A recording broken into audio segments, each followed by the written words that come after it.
Hello everyone, good morning. সকালবেলা দেখো উঠে পড়েছি রান্নাবান্না করার জন্য। তো দেখো মাছের মধ্যে আজকের একটা বড় সাইজের ইলিশ মাছ ছিল আর ছিল চিংড়ি। তো আজকে কি রান্না করেছিলাম চলো দেখাই। তো পালং শাক, কচু দিয়ে চিংড়ি দিয়ে একটা মাখা মাখা তরকারি মতন করেছিলাম। আর তোমরা তো জানো পালং শাক আমার বড্ড প্রিয়। আর মাছগুলো দিয়ে করেছিলাম দই সর্ষে বেগুন। মাছটার এত টেস্ট, জাস্ট এক কথায় এক নম্বরে মাছটা ছিল, এত স্বাদ ছিল।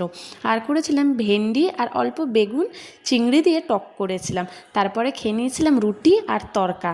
তারপরে টিফিন প্যাক করে নিয়েছিলাম। দেখো মোটামুটি সব তরকারিগুলি অল্প অল্প নিয়েছি। আর ফলও নিয়েছি। আমি মোটামুটি রোজই অল্প হলেও ফলটা নিয়ে যাই। তারপর যাওয়ার পথে এই ফুলটাকে হাতে তুলে নিয়ে চললাম অফিস। তারপরে কাজবাজ করে আমার সাথে যে দিদি থাকে একজন, সে আইব্রো করতে পারে। তো আজকে করে দিল, বেশ আইব্রো করলে না বেশ মুখটা বেশ অন্যরকম অন্যরকম হয়ে যায়। তো যাই হোক, তারপরে বাড়ি চলে এসেছিলাম। এসে দেখো এই রুই মাছ ছিল, তাকে কাঁচকলা পেঁপে দিয়ে ঝোল করে নিয়েছিলাম।